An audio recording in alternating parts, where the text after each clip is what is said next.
also to join first. So we have been doing the block reduction technique, and where we have solved plenty of problems here. And last class we have done the problem, and it was almost half of the steps were completed. Like we have started with this problem, and C of S by R of S, we have to do the transfer function. We have reduced the blocks G1 and G2 in parallel, and this was carried out in the previous class. Then further we moved on with the summing point, and we have made sure that the H2 is moved perfectly, that summing points can be uh, taken care further. So we have taken care of the summing points. Then after that, I have told you that you also have to understand the importance of positive and negative symbols. Don't miss out anything. So these steps also you have done with respect to this problem.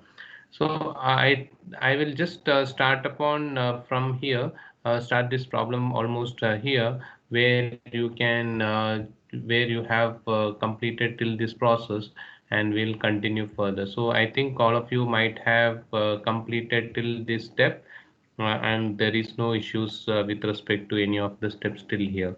All of you have completed till there, right? Yes, sir. Yeah, then what you can see here is this is positive, this is negative, and both the arrow marks are pointing towards the summing point. So what you have to do, you have to add this block. So you have to do that. So it becomes 1 minus G of G5H2. And further you can see here, this is moving this side, and you have a feedback mechanism being coming from this side to this side.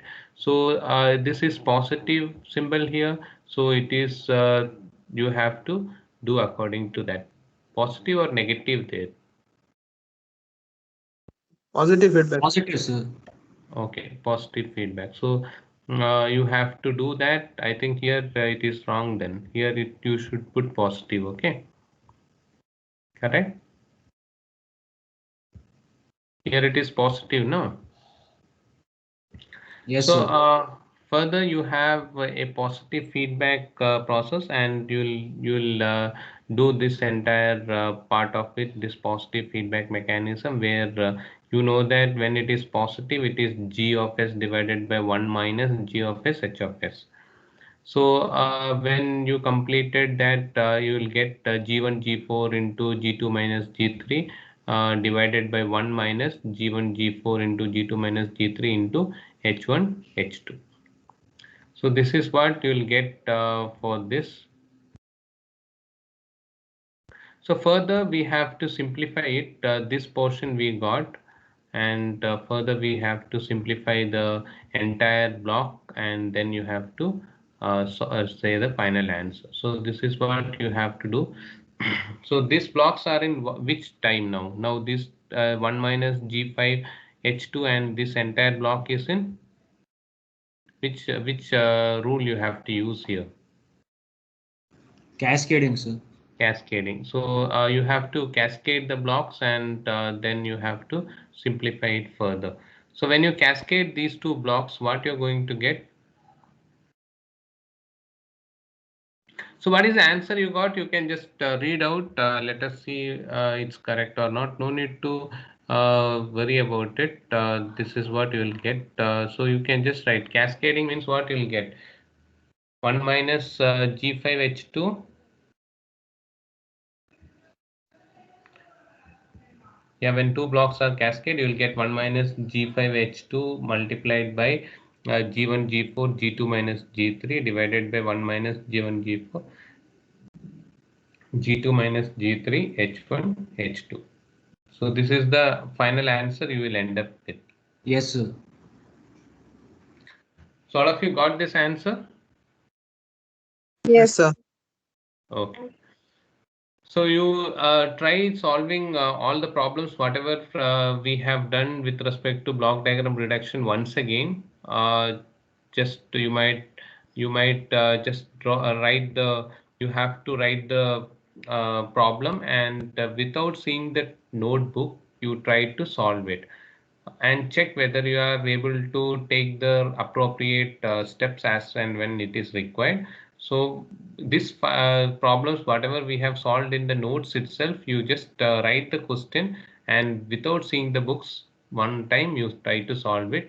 And if when you will find the answers you are getting correct, then you can go for attempting different problems and all those things. So make sure that the problems what we are solved in the classroom, you are very much clear with it, and there is no problem in solving these problems in block reduction techniques.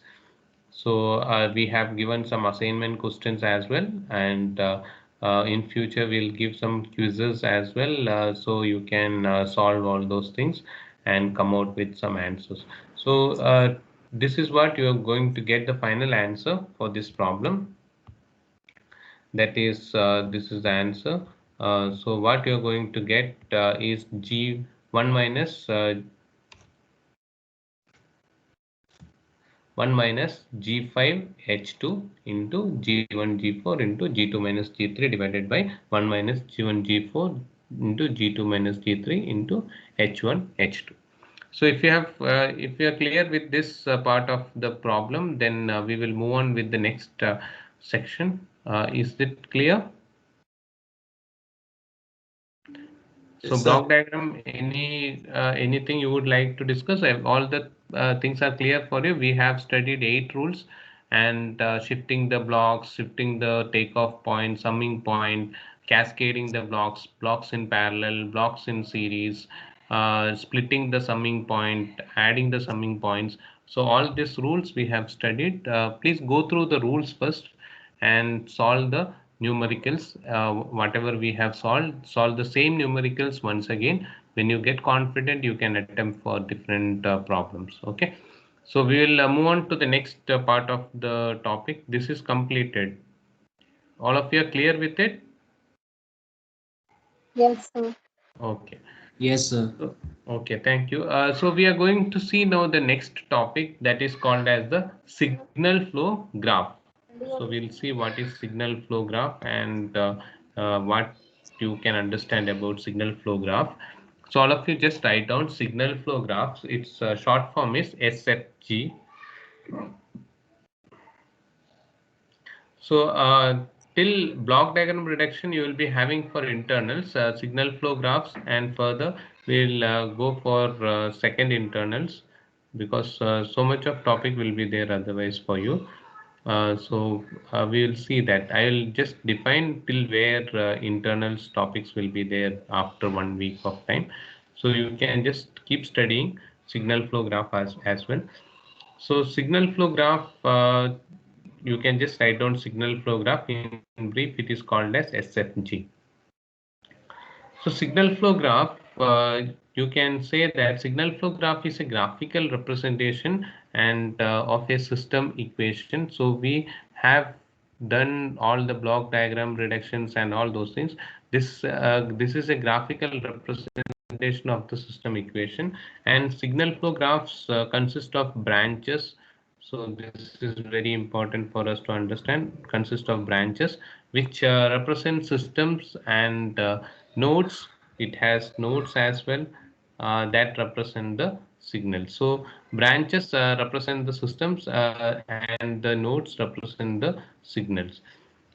So we have the simple block diagram. You can see in the figure, you have a simple block diagram and a very simple signal flow graph which is drawn for that block diagram is also shown in the figure. So we'll discuss upon this further. First, what you can understand about signal flow graph is it is a graphical representation of system equations. Whether you are having the system in the form of a equation, or you are having the system in the form of a block diagram, or you are having the system in any of the forms, you can convert it into a signal flow graph which should have branches and nodes. So branches which represent systems and nodes represent signals. So here you will be seeing one of the a small example where the block representation of the system has been converted into a signal flow graph. We'll see that.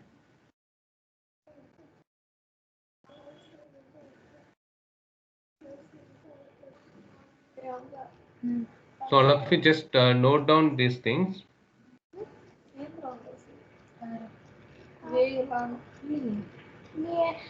அந்த ending scene ல வேணும்னு போடுவாங்க ending scene வேணும்னு போடுவாங்க. So all of you note down these things. First write down the heading signal flow graph, and then we will just continue further. Signal flow graph is a graphical representation of system equations, and it consists of branches and nodes which can represent the systems as well as signals. And one of the example here with a small example is being given, where you can see that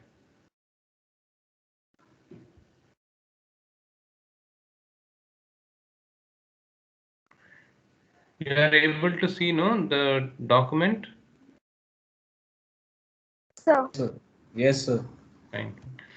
So where you can see that the block representation has been converted to a signal flow graph. So here we can see this is the block being used. This is the block.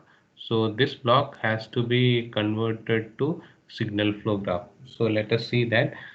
So it's very simple for you to understand. There is nothing much in this. You can see that you have to represent the here these are called as nodes. This portion is called as nodes. This is node, and these are the nodes, and you have branches.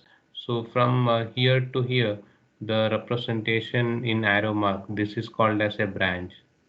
This one is called as a branch. This is called as a branch. So that is what you can understand here.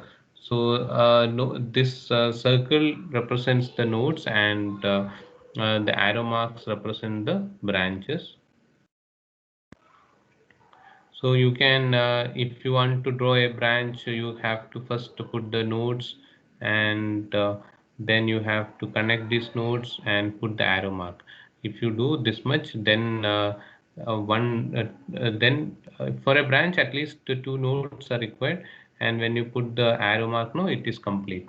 So like that, it can be many circuits, and it can be a complicated one as well. As and when your diagram is so complicated, it will have a bigger flow diagram. So let us see here. So let us see here what are the components available here. So you can see that there is C of S and R of S. So we will have to just draw here. 1 second. So you just see the block diagram, and you need to convert it. So you have to draw one node, that is R of S, and you have another node, and then one more node, that is C of S. So when you have R of S and C of S, now you have to do the connections here. So what you have here, you have G and H. So and you have to connect those things. So first we have to connect this node, and you can put it as 1, this portion, and then you have to draw this portion as well as this portion. Both the portions we are going to draw now. So what you can see here is you need to draw the G. So I have to draw here till here, and this is G, and another feedback mechanism which has to come from here, and you have to give the arrow mark, and it should be H. So here you have to represent the symbol here. You can see that the symbol is negative, so you have to represent here as minus H. So minus H is what you have to give. So this is what the representation all about. This is what you can see here, the small diagram where you have been representing these things.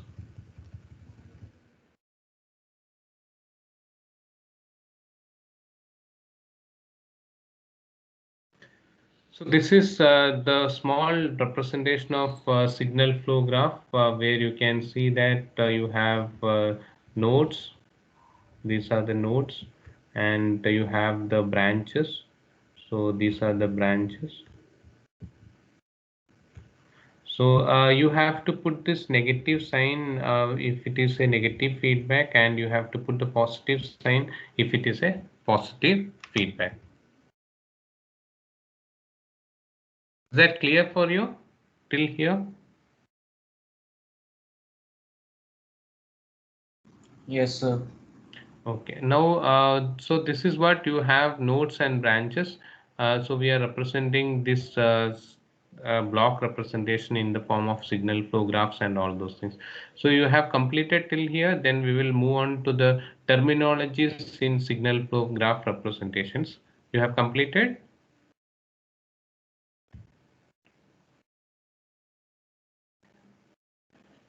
All of you have completed till there? Yes, sir. Okay. What about others? Yes, Yes, sir. Yes, sir. sir. Okay, so we will go with the terminology of signal flow graph where we will understand whatever I have discussed, no nodes, branches, all those things we will understand clearly. So terminologies of signal flow graph representation you can just write down, and first you can write down node. So this terminologies is very important for you to know what is a node, what is a branch, and all those things.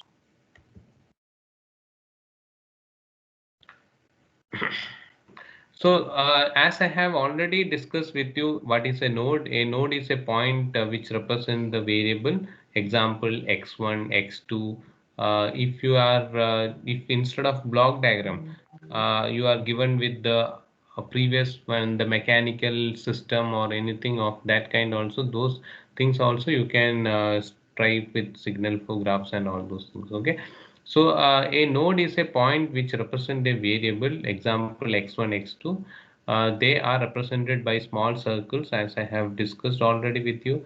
Each node represent a separate variable of the system, so that you can just note down whatever we that's circles, whatever it is represented is called as nodes, and branches is the line joining the nodes is called branch.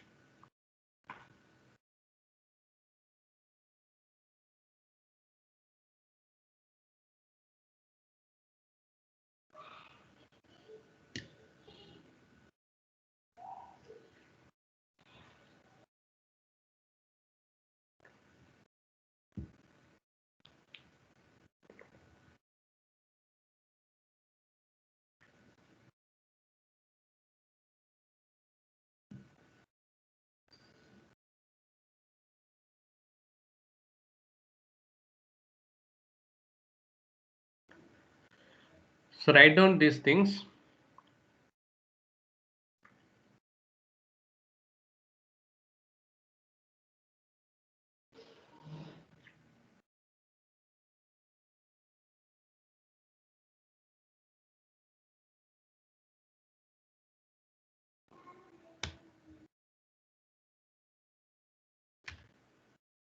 So we have nodes and branches.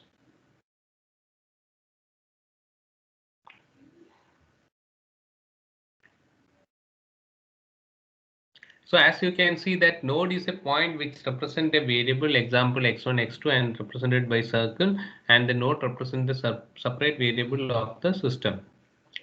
So branches is that the line joining the nodes is called the branch, and the branch is associated with the transfer function and an arrow, and all these things I have explained you in the previous figure. A signal traveling along a branch from one node to another is the direction indicated by the branch or an arrow, and get and gets multiplied by the gain. So that is what you can see here. This is the arrow.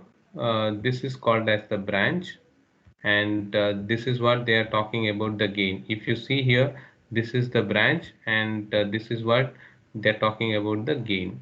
So here, this is the branch, and they are talking about this one. So this is what you can understand about a branch. The line joining the nodes is called branch. The branch is associated with the transfer function and an arrow. Arrow mark is very important here. Arrow mark will change, means you will go wrong. Okay.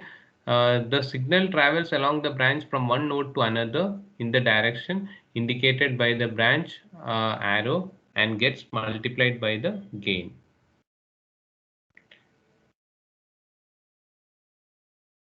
So this is one of the figure for you to understand here.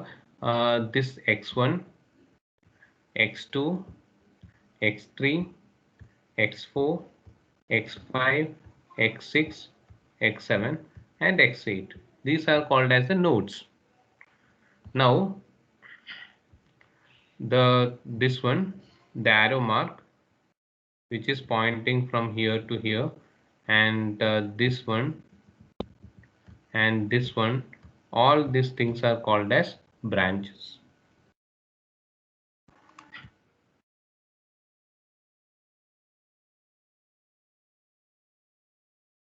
So draw this figure.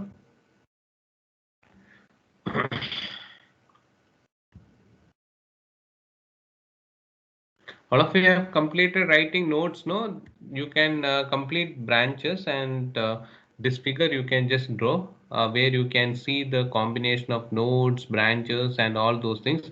This figure you draw it properly, because rest of the terminologies what I am going to discuss, I am going to discuss based on this figure.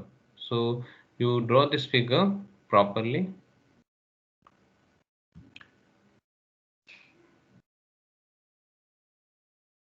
Once you complete it, just let me know that.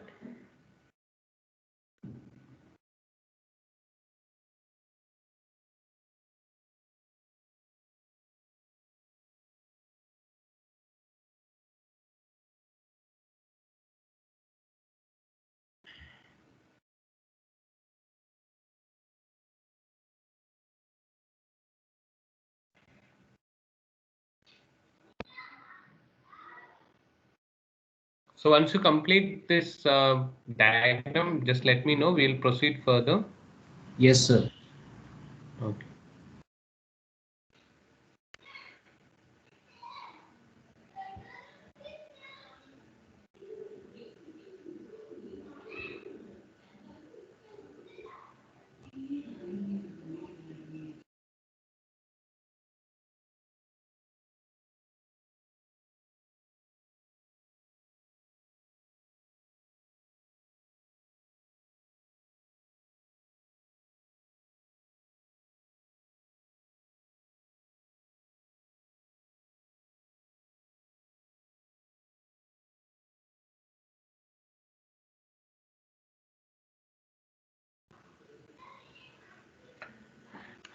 Is that over?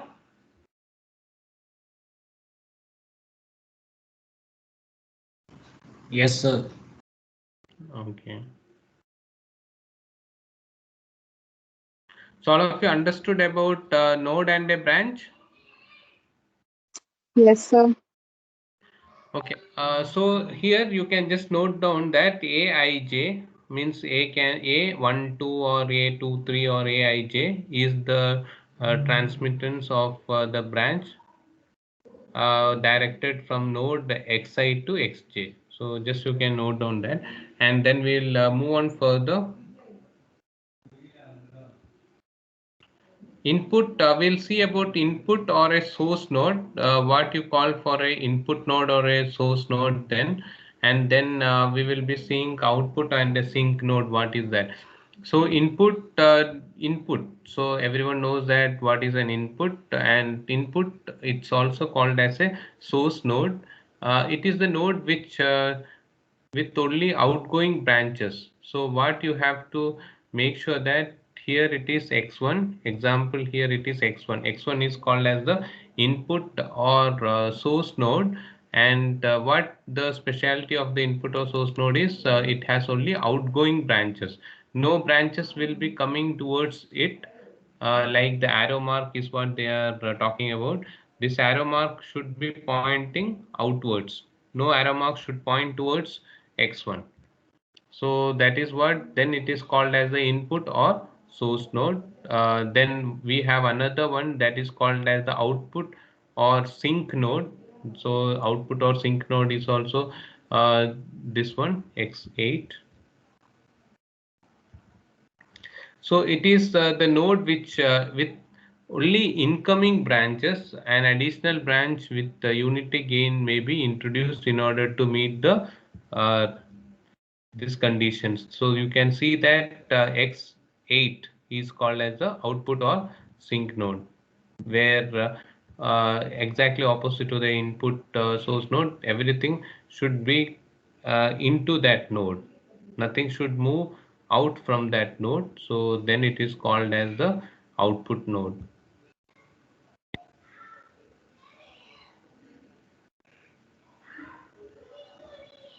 So you can just note down these things. Then we'll discuss upon the chain node.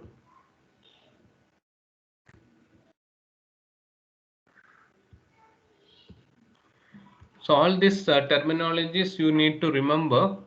Sometimes they used to ask you to write the explain signal flow. So they have their SFG. They will ask you to sometimes write the SFG, and you have to write the terminologies of that signal flow graph. You have to write, and then you have to write the terminologies with an example. So all those things can be asked for theory question.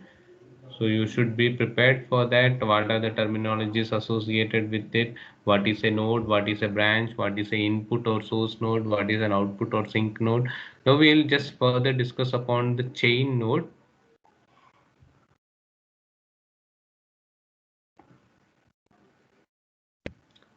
So in chain node, what you can see, if you have completed, we'll move further.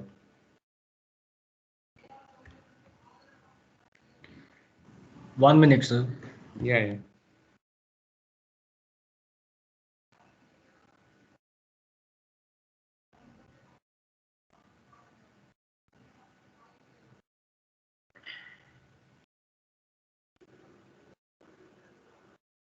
See, all these terminologies you have to understand in order to understand the figure properly and to solve it. So you should know what is a branch, what is a node, what is input, output, and chain node, and further we'll see further terminologies. So all these things should be clear for you, because these terminologies will be using it further in problems to solve. So that time you should not get confused.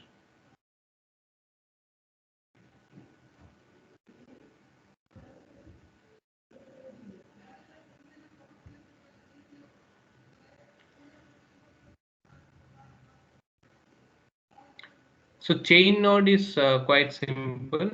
Chain node is the node having both incoming and outgoing branches is called as a chain node. So here you can see in the figure x2, x3, x4, x5, x6 and x7 is having both incoming and outgoing branches. So if you have both incoming and outgoing branches, for example, you take x2, you have outgoing branch and you have incoming branch. So if you have both outgoing and incoming branch, then it is called as the chain node.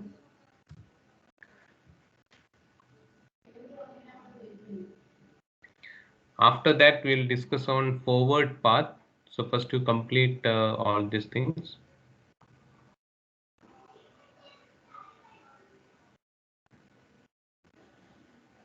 These terminologies are simple, but it is very much required for you to understand everything.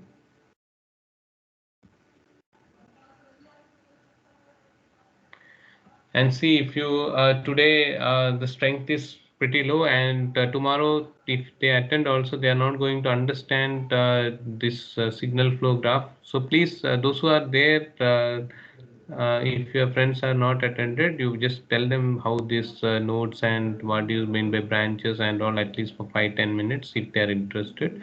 So it will be helpful for them to understand for the next class.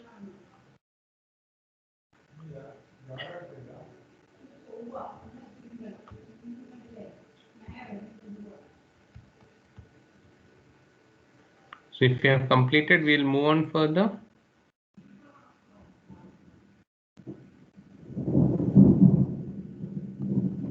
Is that over?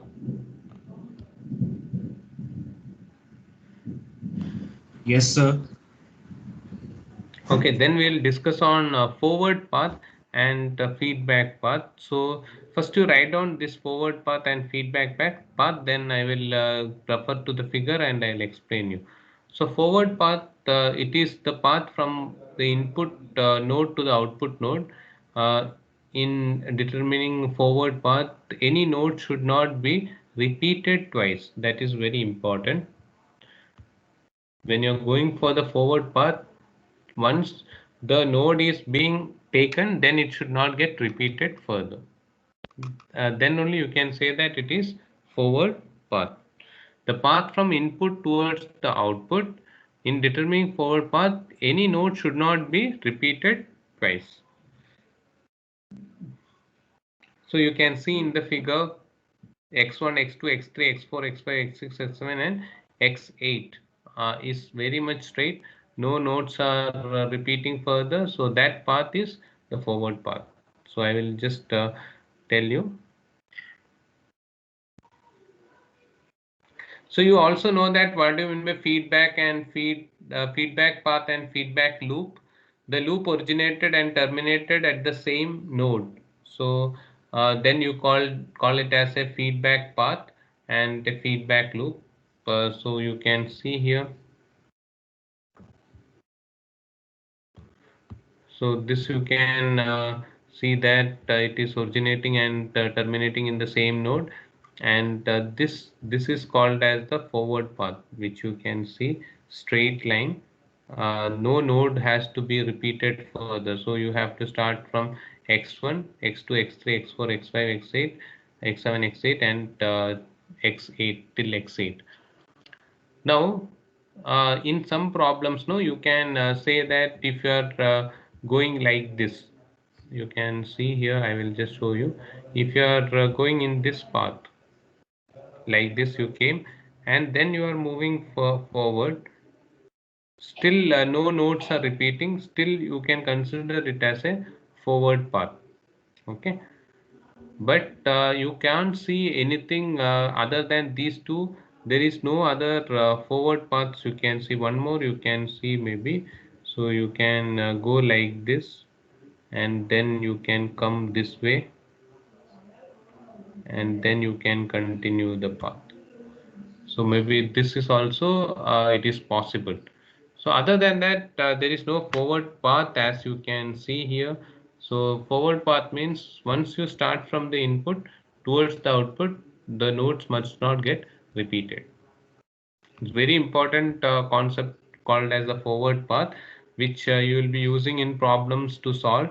So you should know what is a forward path and feedback path and feedback loop. You know that if a loop originates and terminates at the same node.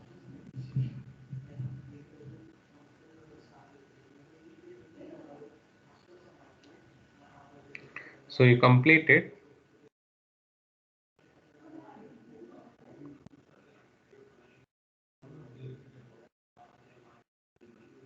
See, any doubt is there in any of these 7 terminologies?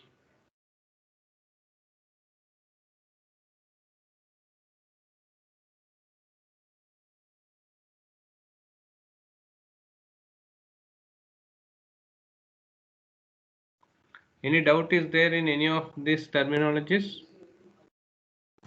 No, sir. Yeah, you have completed till 7. Yes, sir. Everyone.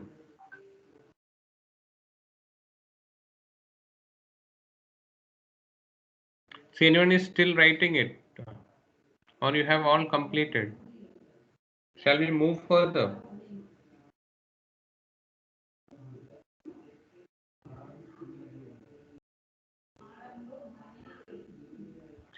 See, what about others? Yes, sir. Completed. Okay. So we have seen all the 7 terminologies. We'll move on further. So this you can just see the figure. So that for that 7th one, you can just write down the example x2, x3, and x2, and x3, x4, x5, x6, x7, and x3. So that is called as the feedback loop.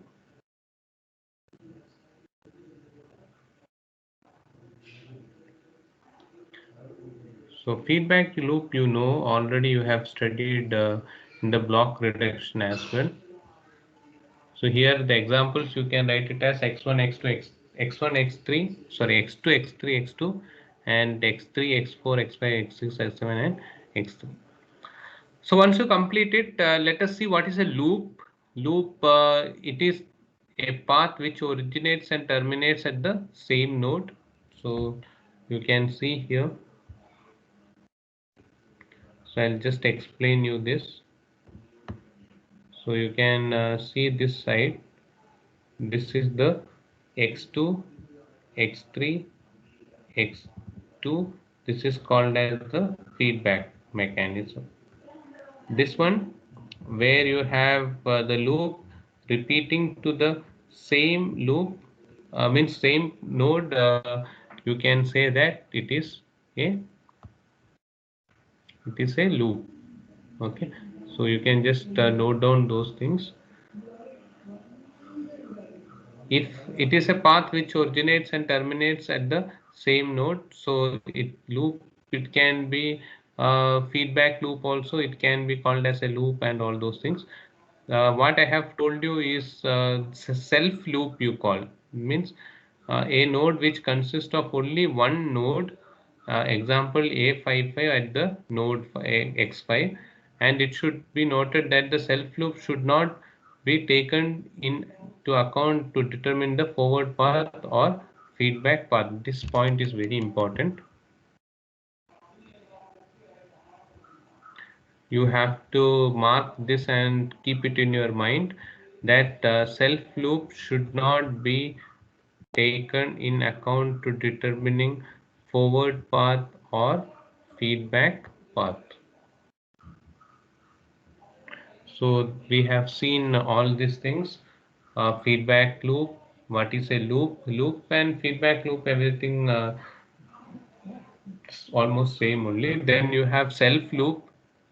Self loop is within that node. You can see that x5, you can see at node x5 you can see a self loop.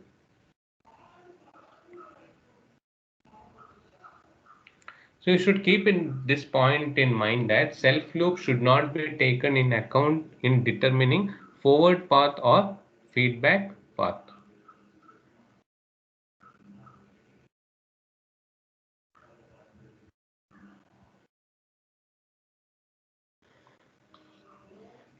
Then we'll discuss about dummy node. Let you complete this till here.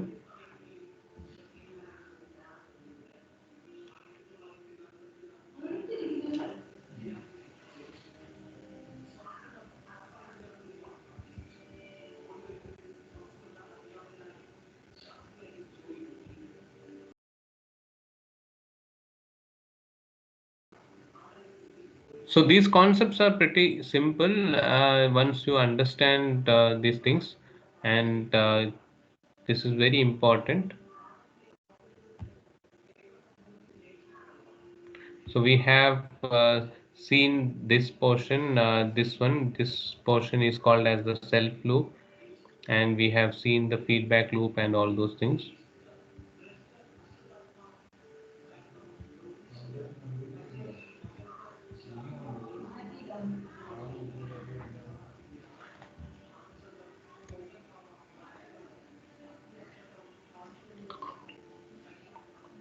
So all of you have completed the self loop, then I will go with the dummy loop, dummy node.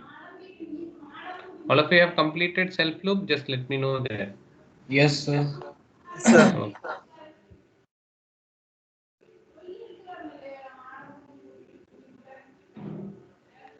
So dummy node, we will see if the incoming and outgoing branches exist at the first and last node representing input and output variables. These nodes cannot be taken as input and output nodes.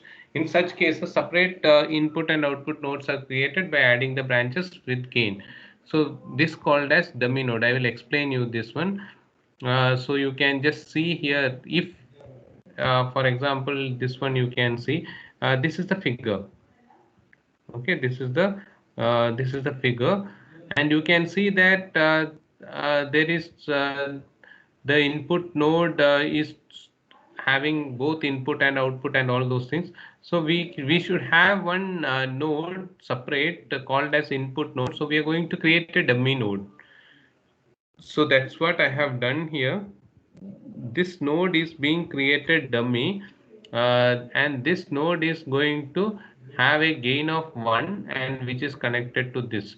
So very rare we use this concept. Okay, so this also in the output side also you can see that you are creating a dummy node. So the dummy node concept is if the incoming and outgoing branches exist at the first and last node, that you can see here, what I have told you the same thing. You have incoming branch, this one, and you have outgoing branch, this one. So both incoming and outgoing branch exist, and then you need a requirement of a dummy node. That's the reason we have used a dummy node here. So that is what you can see here. This concept is called as dummy node.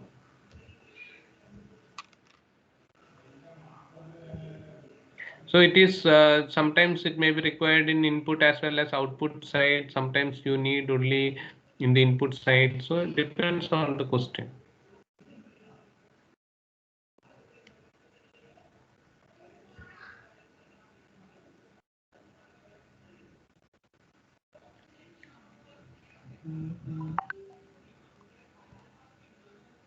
You can complete it. Further, we will be discussing on non-touching loops.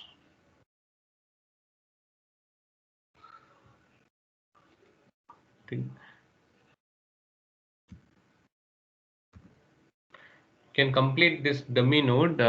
So I think we will take rest of the terminologies in the next class.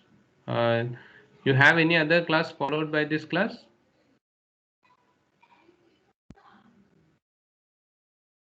No, sir. Okay, then 2 more minutes. I'll complete then that non-touching loops, and then we'll wind up. So we have dummy nodes. You are clear? You have completed that dummy nodes? Yes, sir. Yes, sir. Okay, then we will complete this non-touching loops and then wind up. Still, we have some more terminologies left out that we'll see in the next class.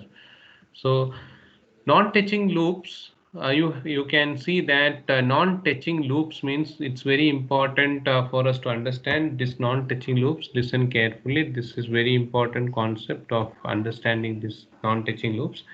Non-touching loops, from the name itself, it's very clear that the loops should not touch each other. The loops are said to be non-touching if they do not pass any common node.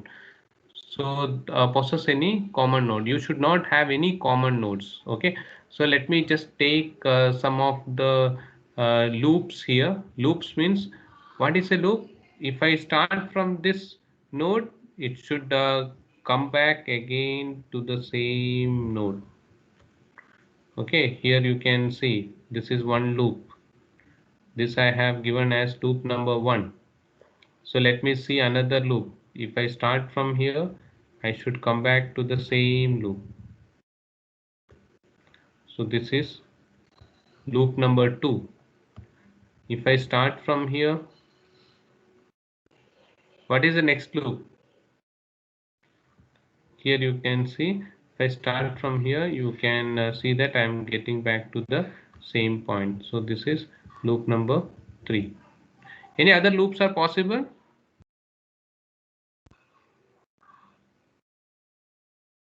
Any other loops are possible?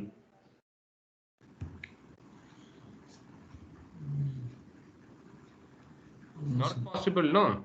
Otherwise, I would No, have sir. explained to you. So it is not possible. So here you have this loop. This is loop number 1. This is loop number 2. And this is loop number 3. So you have 3 loops as you have seen. What do you mean by non-touching loop? Non-touching loop means what? What is non-touching loops? It should not, one loop should not have a common node. So which one can be a non-touching loop? If I take this first loop, can the second loop be a non-touching loop? No, sir. No, sir. No, so this is not possible. So only possibility is this one. So you can have first and third loop. Then only you can say that they are non-touching loops. So you can just write down this also. Loops are said to be non-touching if they do not possess any common node. So they don't have any common nodes in between loop number 1 and loop number 3. So they are said to be non-touching loop.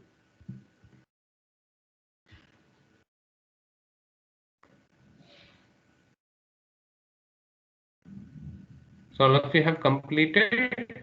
You completed? Yes, sir. Okay. So all of you can just go through all these terminologies. Then we will be further discussing about forward path and forward path gain, all those things in the next class. So you can just study the block diagram reduction and all those things which can be helpful for you further. Okay.